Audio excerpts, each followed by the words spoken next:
Buenas tardes, chicos. Voy a darles un video, así como estamos dando de gramática, vamos a dar algunos videos de cultura, porque también los temas que estamos dando también necesitan una explicación. Sin embargo, preferí primero que investiguen los mitos, porque aunque yo les voy a contar, cuando ustedes se van a dar cuenta que conociendo va a ser mucho más fácil de seguirme y de procesar toda la información que les voy a dar. No sé cuánto van a durar estos videos, así que pónganse cómodos y tengan la carpeta abierta para ir mirando toda la información que ustedes tienen para poder entender mejor, sobre todo los cuadros. ¿Por qué los mitos griegos? A ver, los mitos griegos no son solamente historias, es decir, por supuesto que no son verdad, no son, no son reales, así como cuentan el origen de algunas cosas, pero son verdaderos en tanto que representan muy bien el carácter del hombre y de la humanidad en general. Hay dos cuestiones importantes con los mitos griegos. Primero, esto. Se han preguntado por el origen de las cosas de tal manera que no han sido solamente respuestas porque un dios lo hizo, sino que han buscado que esa respuesta sea tan lógica, tan perfecta, que no quepa lugar a duda, que no quede ningún hueco por llenar.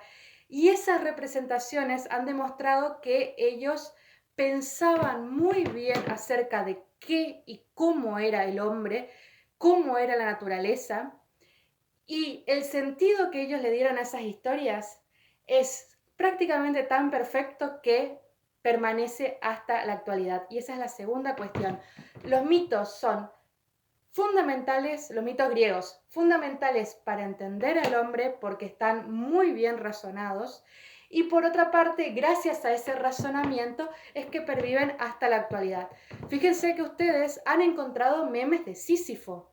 Sísifo, un mito griego que quizás no lo conocían porque no aparece en películas como otras historias, pero encontraron memes y no eran memes, representaciones de los cuadros, sino era Sísifo en la oficina, Sísifo en el 10 años challenge, Sísifo haciendo cosas que ustedes hacen hoy en día. Es decir, el mito existe en la actualidad y existe con el mismo significado. Eso es lo increíble que tienen los griegos, porque lo que ellos pensaron tiene validez hasta hoy en día. Todavía se puede aprender de ellos y todavía sigue reflejando el carácter humano, porque en algunas cosas no hemos cambiado y eso es lo que vamos a ver. ¿Cuál es la pregunta que nos tiene que motivar a nosotros cuando estudiamos mitos? Justamente estas dos cuestiones. ¿Cómo representan al hombre y a la realidad? ¿Qué lógica ellos tuvieron? ¿Y cómo esa lógica sigue viéndose hoy en día? Empezamos con Sísifo, justamente. Yo voy a contar la versión de Sísifo que tenga todas las versiones prácticamente de lo que ustedes mandaron, si bien les permití que podían dejar uno solo de sus errores. Ya les voy a explicar por qué.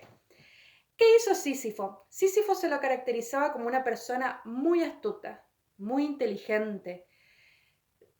Podía relacionarse muy bien, es decir, sacar mucho beneficio de las relaciones con otros reyes o con otras personas. Sin embargo, esa inteligencia no le valió para ser mejor persona, podríamos decir. Es decir, toda esa astucia finalmente se lo volvió en contra porque siempre quiso estar él por encima de los demás. Y en este caso fue grave porque quiso estar por encima de los dioses. Entonces, no fue una persona que usara esa inteligencia para algo más que el propio provecho. Y eso es una cuestión muy importante porque ustedes verán, y empezamos ahí a analizar la cuestión humana, si hay personas que realmente saben mucho, pero ese saber no los condiciona a ser mejores, no los mueve a ser mejores. Cuando nosotros damos estos mitos, tratamos de que nos enseñen cosas para seguir llevando adelante lo mejor posible la vida, porque somos conscientes de que los errores dañan a los demás y nos pueden dañar a nosotros. Pero hay muchas personas que saben mucho más que nosotros y no lo usan de buena manera. Empezamos a ver cómo los griegos se daban cuenta de estas cuestiones, de esta cuestión de cómo es el hombre, o mejor dicho, cómo puede ser cada ser humano distinto, que no podemos generalizar. Pero hay personas como Sísifo. Esa es la primera cuestión. ¿Qué hizo Sísifo que le valió el desagrado de los dioses? Violó la norma de la hospitalidad. Si ustedes recuerdan el mito de Filemón y Baucis, era obligatorio ser hospitalario con los extranjeros porque no se sabía si podía ser un dios. Entre paréntesis, la razón por la que empezamos con estos mitos, aunque parezca que están un poco descolocados, primero por esta cuestión de la reflexión, pero además tienen muchos elementos comunes a los mitos que vieron en tercero, así que espero que lo hayan reconocido a todos porque los voy a ir mencionando.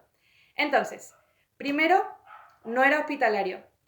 Segundo, reveló una infidelidad de Zeus, que uno puede decir, bien, es cierto que estaba mal lo que hacía Zeus, pero de todas formas era un dios.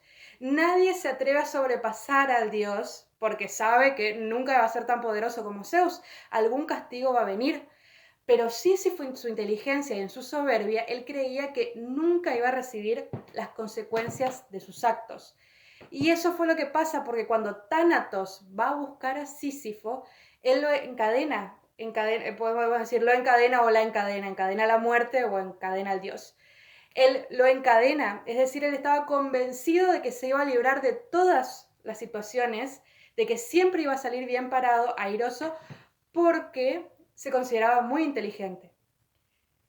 Tercer punto, cuando Tánatos queda encerrado, nadie puede morir, porque Tánatos es la personificación de la muerte. Y se enoja Hades y manda a Ares, Hades el dios del inframundo, Ares el dios de la guerra, a liberar a Tánatos y a traer a Sísifo. Sísifo, previendo esto, porque era astuto, le dice a su esposa que no le haga las honras fúnebres, lo cual era gravísimo porque era obligatorio ser honrado, era un deber sagrado cumplir con las honras fúnebres para poder ingresar al Hades. Lo hace a propósito para quejarse con Hades o con Perséfone, según la versión, y que lo deje salir. Engaña a la muerte. Ya 2 veces engaña a Tánatos, engaña a Hades y después no quiere regresar, por supuesto. ¿Cuál es el problema con las actitudes de Sísifo? Sísifo sale victorioso prácticamente en todas, pero tarde o temprano él va a morir y ahí es donde le imponen este castigo de subir la roca por la colina y cuando estaba a punto de llegar perdía la fuerza, caía la roca y debía volver a empezar.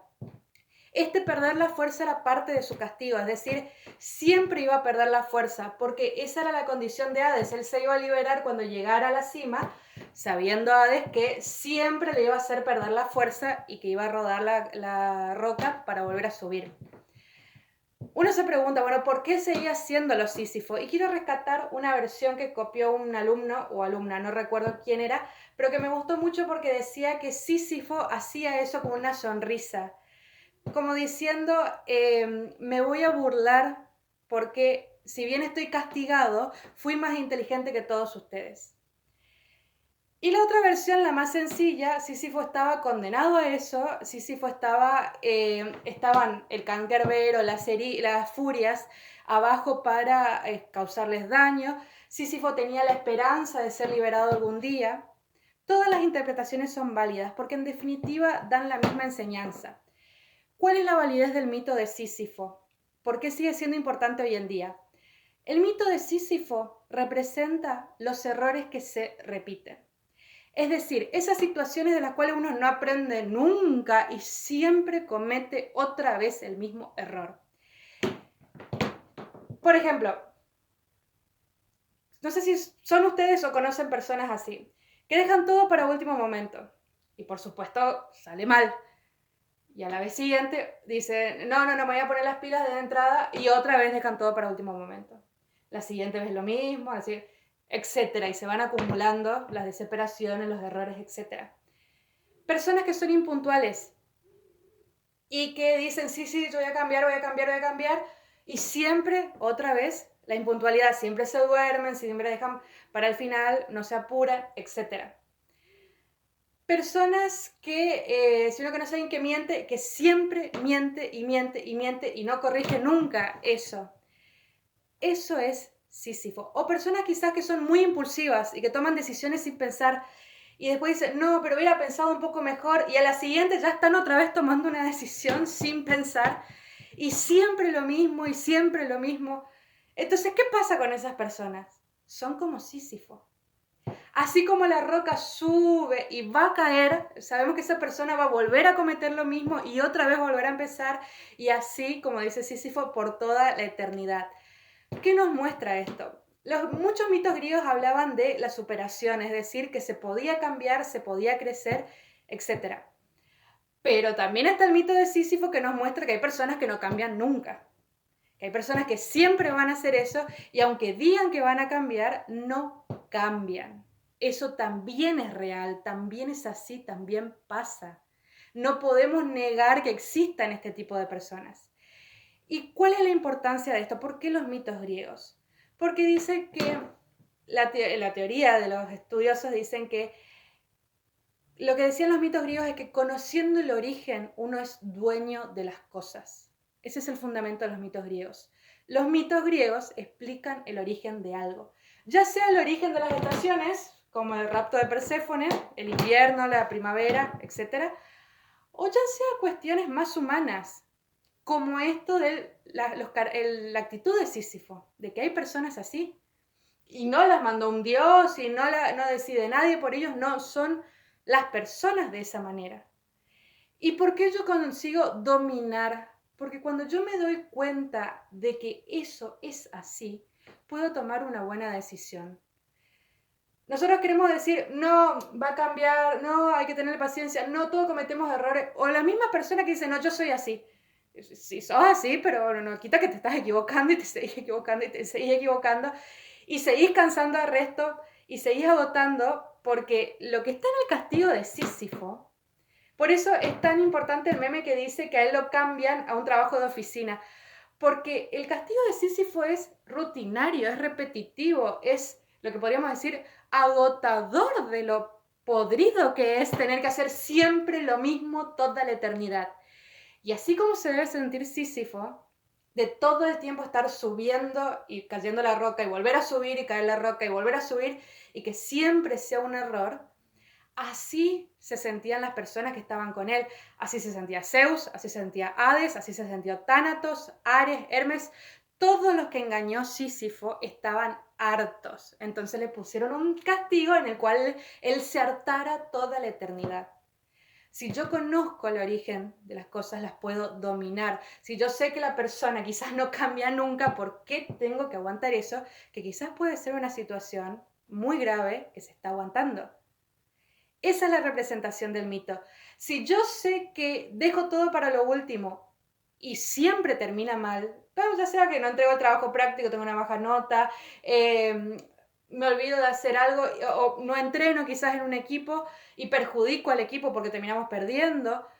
Cualquier situación, entonces, ¿por qué voy a seguir haciendo eso si yo sé que va a terminar mal? Ese es el punto de los mitos griegos. Me anticipo al hecho para que las cosas salgan bien. Y si dejo que salgan mal, como hacía Sísifo, ya es mi responsabilidad. Ese es el valor de las actitudes de Sísifo. Ya que estamos con estas cuestiones, vean que actual, que es lo que Sísifo enseña, y no es actual solamente en los memes, no es actual solamente en las actitudes. La historia de Sísifo, en ese momento que la muerte queda encerrada y nadie puede morir, es una imagen recurrente. Quizás muchas películas o series del género en algún momento retoman esta idea de que nadie muere porque la parca no está. Y otra cuestión importante que quiero señalar para que ustedes vean que todo tiene que ver con los mitos griegos. Tánatos, la muerte que va a buscar a Sísifo, si ustedes vieron la saga de Avengers, el personaje Thanos viene de ese nombre. Así que todo vuelve a los griegos. Como les decía, nosotros vamos a estudiar ya más en profundidad, porque en tercero ustedes vieron muchas historias del origen, muchas actitudes, pero ahora vamos a profundizar en actitudes un poco más reflexivas. Desde algunos mitos sobre los mortales, algunos mitos de los dioses específicamente y otros mitos de los héroes. Y estos primeros mitos, que se relacionan con muchas historias que ustedes ya conocen y por eso empezamos acá, son los mitos de los castigados del Hades. Así que pasamos de Sísifo y sus enseñanzas a repasar un poco algunas cuestiones del Hades. Primer punto. Al Hades lo conocemos como el dios del inframundo o como el inframundo. Esto trata de ser un mapa de lo que es el inframundo. No existe una representación de cómo se vería, porque hay muchas versiones de dónde estaría cada cosa, pero más o menos lo quise ubicar para que espacialmente sepa dónde está cada cosa. Al Hades no le decimos infierno. Infierno es una representación cristiana que no tiene mucho que ver con el Hades, y ya les voy a explicar por qué. ¿Cómo era el Hades? Ya que hablamos de los castigados del Hades. El Hades era el reino de los muertos. A diferencia del infierno, que iban solo los castigados en la religión cristiana, para los griegos todo el mundo iba al Hades. Todos. Incluso los héroes. Salvando Hércules, Heracles, que queda en el Olimpo, todos los demás bajan al Hades. Era una representación en general muy triste porque no había esa idea de la esperanza o de la felicidad eterna, sino que el Hades en general todo estaba bajo tierra y por lo tanto era un lugar lúgubre de estar, aunque uno no esté castigado. ¿Cómo se ingresaba? Se pasaba el río Estigia. Los griegos vivían en una península, es decir, ellos todos se comunicaban con las otras sociedades por agua. Fenicios, Egipto, lo que es Esparta, a todos los lugares iban por la navegación. Por lo tanto, era lógico suponer que cuando ellos inventan el mito de Hades, al Hades se accede por el agua. El río Estigia es un río metafísico, quiere decir, no es un río, bueno, no quiere decir nada de esto es real, pero no era un río físico como tal, sino, si les gusta la ciencia ficción, vendría a ser lo que es un portal. Esa es la representación de río Estigia. Uno atraviesa el Estigia y se transporta de lo que es el mundo nuestro, el mundo de los vivos, al mundo de Hades. Esa era la forma de entrar. Entraba por el río Estigia y una de sus corrientes se convertía en el río Aqueronte, donde estaba el barquero Caronte, y era el que te llevaba. ¿Se acuerdan que Sísifo le dijo a su esposa que no hicieran las honras fúnebres? Parte de esas honras fúnebres era colocarle monedas en los ojos o en la boca para que el alma pudiera pagarle a Caronte para pasar. De hecho, se consideraba que Hades era un dios rico, no solo porque se veía que quizás el oro, la plata, las gemas se obtenían de las montañas, de las cavernas, de las tierras, sino porque cobraban por el cruce. Si alguien no podía pagar, quedaba navegando en el río Cosito 100 a 1000 años hasta que lo dejaban entrar, o bien podía volver en forma de un espíritu dañino a perjudicar a los vivos.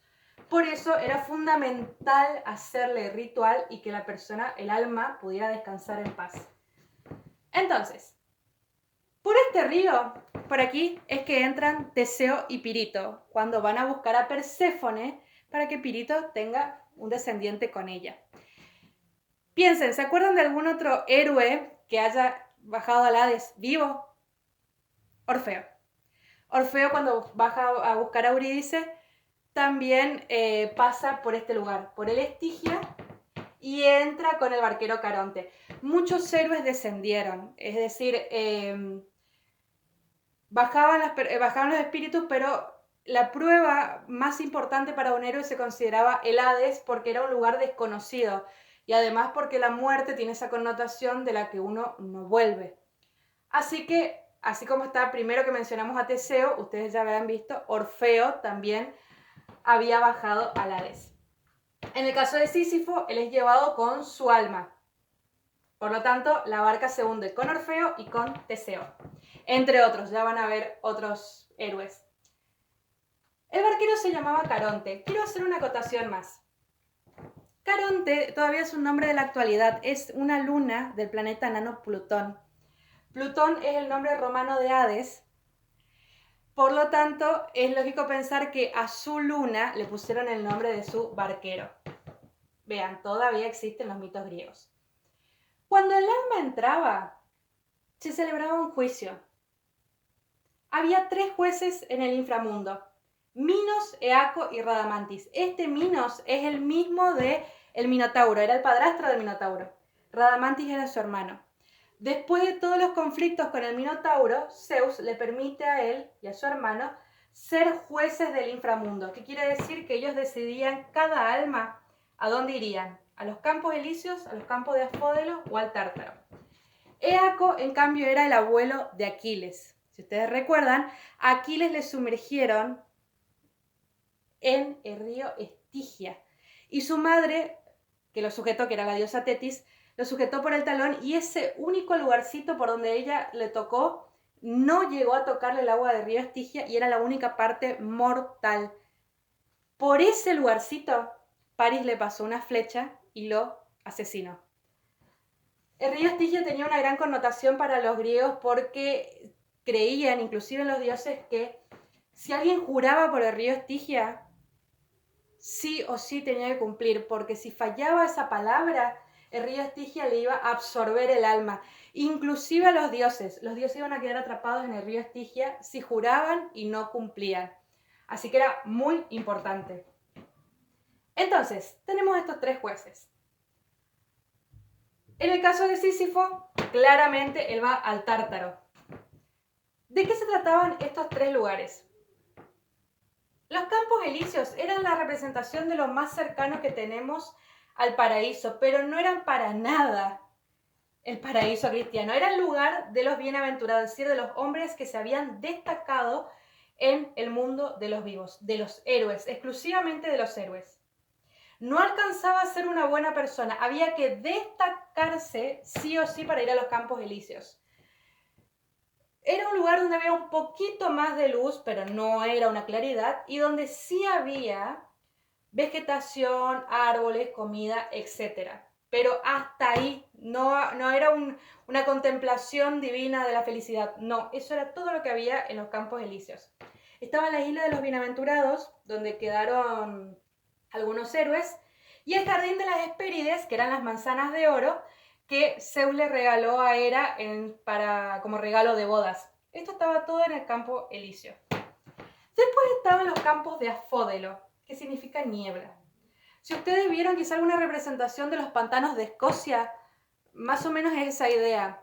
Si vieron la película Hércules de Disney, que es muy, muy infiel en cuanto a los mitos, pero esa idea de las almas vagando eternamente, de las almas vagando eternamente es la representación de los campos de Asfódelo. ¿Quiénes iban acá? Los hombres comunes. Uno podía ser justo toda su vida, bueno, pero no destacarse, y terminaba en el campo de Asfódelo. Podía ser ni bueno ni malo, y terminaba en el campo de Asfódelo.